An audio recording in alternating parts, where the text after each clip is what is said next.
Welcome back to another Spilldrop adventure. Today I'm going to be showing you something that I think is pretty interesting about the Art of Rust server that might encourage you to give it a try. I decided to build one of my favorite bases and my current home on this server. Now this is the Rock, as you can see from that sign up there. I built this pretty far away from anybody else. This village popped up after I started my build. This is the main town area over here. Let's take a look at this build from the sky.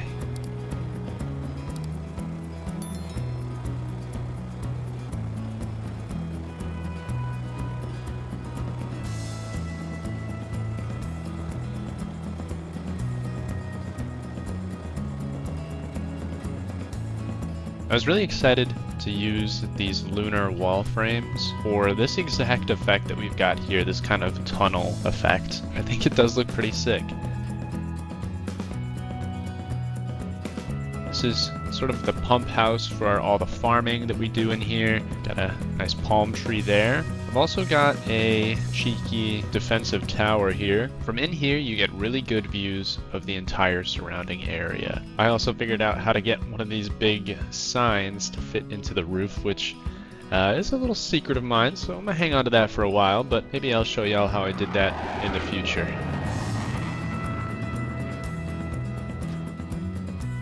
Up here you can start to see how this design came together.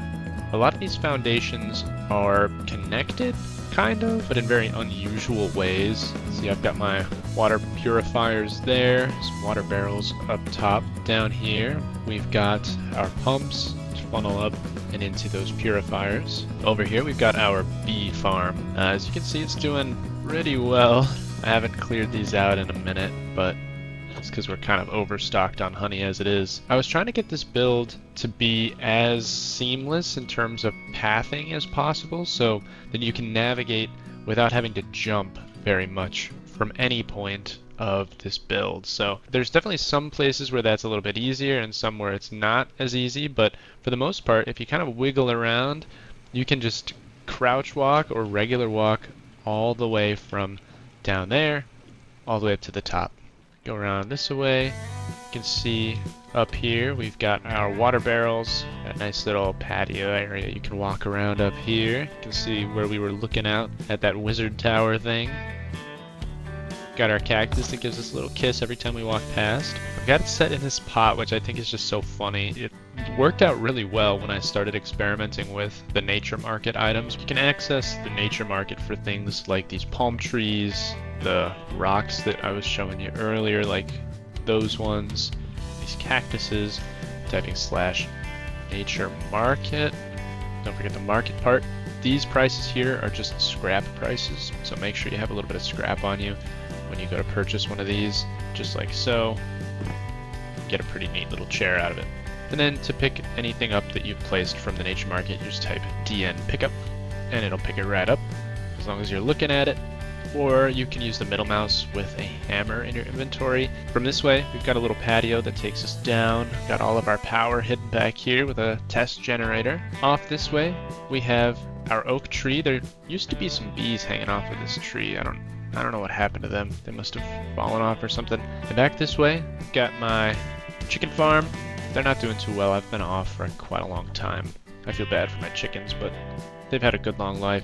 You can also see more easily how I connected that smaller rock formation to this big rock formation here with some of the nature market rocks, which is pretty cool.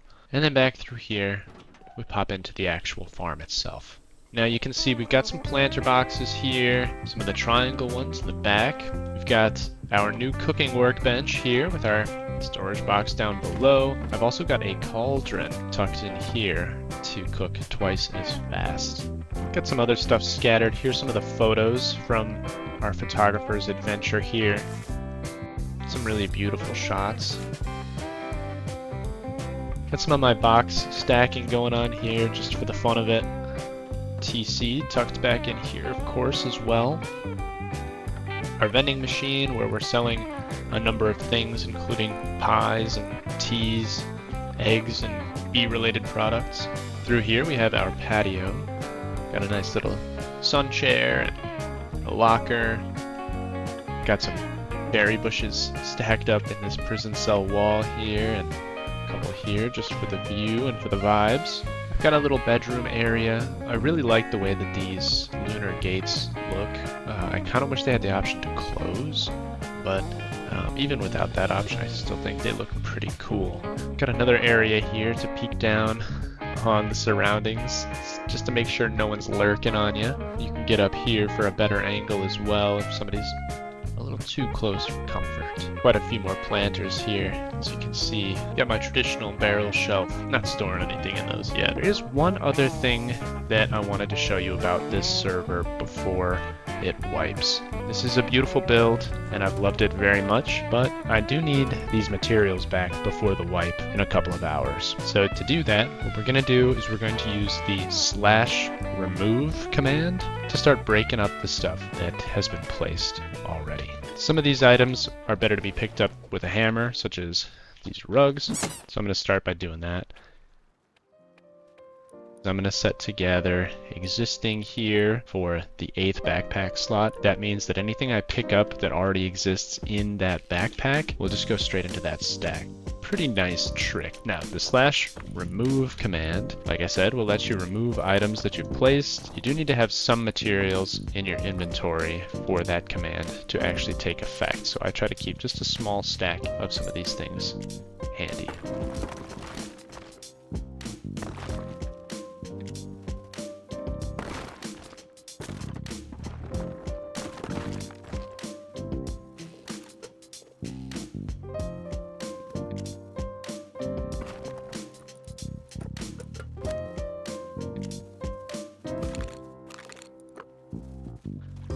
This effect I thought was kind of cute. I put a regular fire pit down underneath this tree, so it kind of looks like it's growing out of a planter there.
I'm going to leave the primary foundations for this build. Obviously not the tower, but that was kind of a secondary build anyway.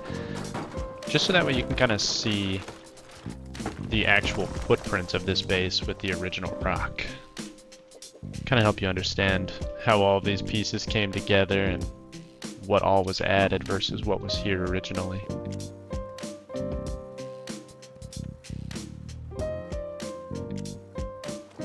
And I think thanks to several builds on this server during this wipe, the number of tiles that you can place on your build has been reduced, just because it does have some pretty significant effects on the server performance. So just keep that in mind.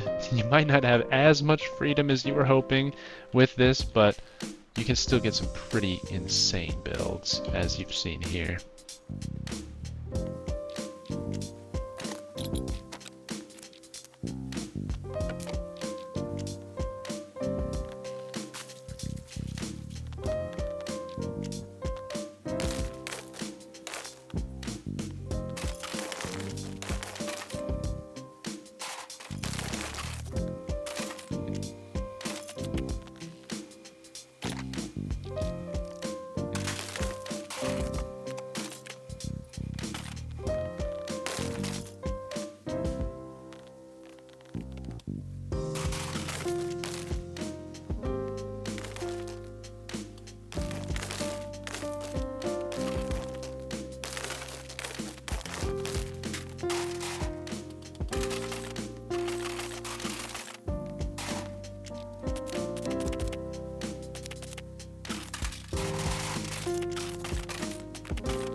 Alright, now let's do a little flyover and we can take a look at the foundations for the build that I just gave you a tour of. This is, now that everything has been demoed down to the primary foundations. Moved as many of the rocks as possible without taking foundations out. You can kind of see exactly what footprint we were working with. All in all, a pretty good sized base. Not huge, nothing too crazy, but still quite a good and cozy base.